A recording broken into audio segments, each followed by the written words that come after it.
근데 예전에 그 판시 그 한총련을 이적단체로 규정했을 당시에 판시를 보면 좀 폭력적인 그런 투쟁을 많이 했다라고 규정을 하고 있는데 어 흔히들 386 운동권들이 사상과 이념을 갖고 투쟁을 했다라는 평가가 있고 97 세대들은 그런 거 없이 좀 폭력적인 투쟁을 했다라는 그런 평가가 있는데 그거에 대해서는 어떻게 맞습니다. 생각하세요? 그러니까 97년도에는 제가 답답할 정도로 학생들이 공부를 안 하거나 생각을 안 해요.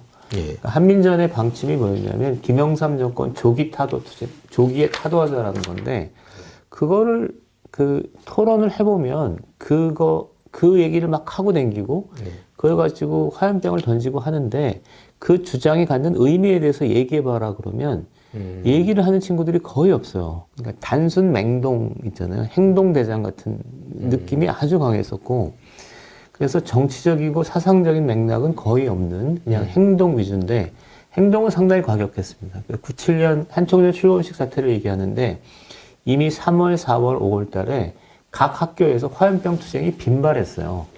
근데 97년도가 되면 화염병이라는 게 좀 어울리지 않거든요. 서울 분위기에서. 네. 그런데 그런 활동들을 했기 때문에 한청년 출범식에서의 폭력 사태는 예견돼 있었던 사태입니다. 그러니까 워낙, 그러니까 어느 날 그냥 사고처럼 터진 게 아니라 한청년 학생들이 화염병 투쟁을 계속하면서 97년 5, 6월 달이 되면 뭔가 일이 벌어지겠구나라는 분위기 속에서 벌어진 겁니다. 그런 폭력적인 투쟁을 전체적으로 이끌었던 수장의 역할을 했던 게 이제 강현 씨. 강의원 군은 폭력 투쟁을 앞장서서 했던 스타일은 아니고 오히려 네. 좀 말리는 스타일이었어요. 아, 저도 좀 그래요? 말리는 스타일이었고. 그런데 이제 아까도 얘기했지만 워낙 한청년 전체가 그랬기 때문에 그리고 거기에 대한 정치적 책임을 지고 있는 거니까 그 책임에선 벗어날 수 없겠죠. 근데 이분이 또 그 국가보안법 관련해가지고 감옥에 갔다 온 다음에 수감 생활을 마치고 나와서는 또 그 성희롱 사건에 또 예. 휘말린 전력이 있더라고요. 이분이 이제 2018년도에 그 광주에서 구청장 출마를 했었는데 그때 당시에 이제 출마를 포기하게 된 게 뭐 공식적으로는 뭐 건강상의 이유 뭐 그렇게 알려져 있는데 근데 그때 당시에 굉장히 이슈가 됐던 거는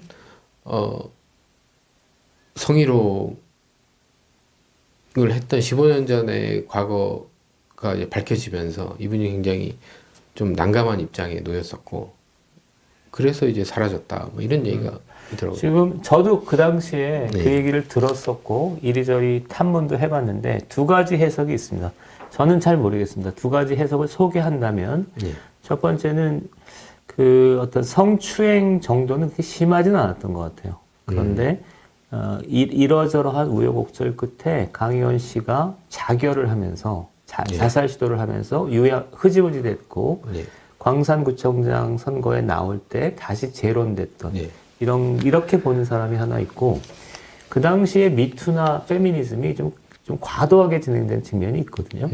그래서 저도 이제 백서 같은 거를 좀 보면서 느끼는 건데 이건 좀 과도하지 않는가 이런 생각을 좀 했었어요. 그러면서 그런 물론 사건은 있었는데 미투가 좀 과도하게 진행되면서 뭐 강의원 군이 책임져야 될 문제는 있지만 조금 과한 측면도 있다. 이렇게 평가하는 사람들이 있습니다. 근데 이거는 현장에 아주 디테일한 상황을 저는 잘 모르기 때문에 그 정도까지 얘기를 들었습니다. 그래서 이번에 다시 국회의원 출마를 하게 되면 그 성희롱 논란이 다시 어떻게 붙겠죠.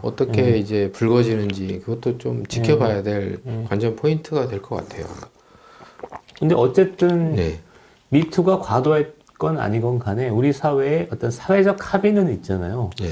합의에 따르면 강현 씨는 조금 곤혹스러운 상황에 몰릴 거로 보입니다. 예. 근데 그 당시에 이제 충격적인 건 저도 그 당시에 뭐라 그래야지 성희롱 사건 백서 이거를 낼 당시에 이분들이 조사하고 면담하고 했던 내용들 중에 보면 성희롱 사건 자체가 강현 씨가 아까 말씀하신 대로 자살 시도 그것 때문에 흐지부지 됐다. 갑자기 사라지고 그래서 흐지부지에서 뭔가 이게 마무리되지 않는 미완의 어떤 그런 상황이라 가지고 앞으로 그건 좀 봐야 될 요소 얘기가 같습니다. 되겠죠. 예. 광산구청장 선거에서 낙마한 것도 그것 때문으로 알고 있습니다. 예, 뭐 출마를 음. 포기했었으니까요. 그래서 보면 굉장히 논란의 중심에 있는데 이제 어떻게 보면 성남시장 때부터 이재명 당대표가 끌어올려서 예.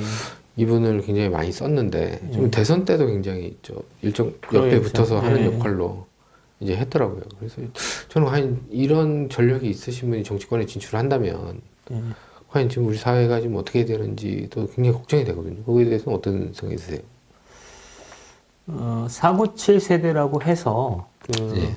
정치권에 참여하지 못할 이유는 없다고 보는데 497 세대가 넘어야 될 벽은 있다고 생각합니다. 하나가 그 지금 얘기가 안 나왔지만 고문치사 사건인데 고문치사 사건은 그냥 감옥을 살았다고 해서 해결될 문제가 아닌 것으로 저는 봅니다.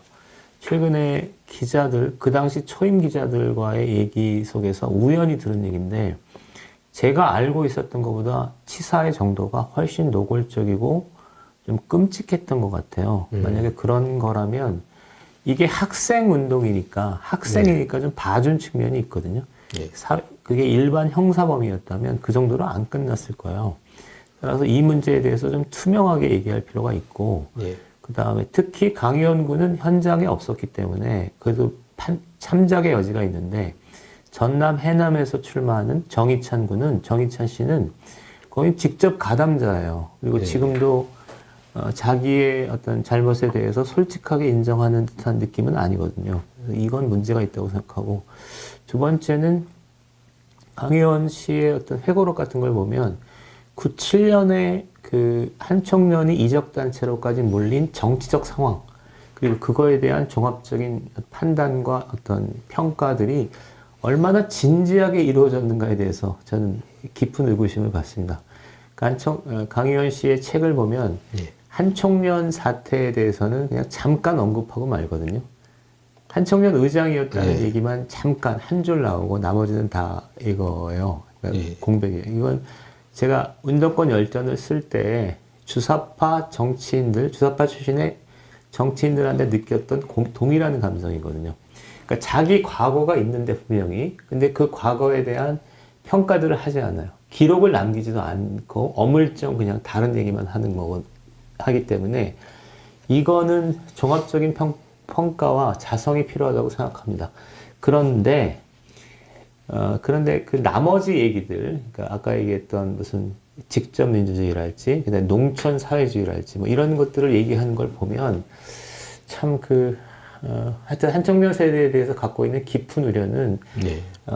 사상의 빈곤, 네. 생각의 어떤 사상의 빈곤, 생각의 단순함, 네. 그런 느낌을 많이 받아요. 그래서 정치를 하고자 한다면 뭐 할 수는 있겠는데 조금 더 물론 저한테 던지는 질문이기도 한데 좀 더 깊은 고민과 성찰이 필요하지 않을까 그런 생각이 들었습니다.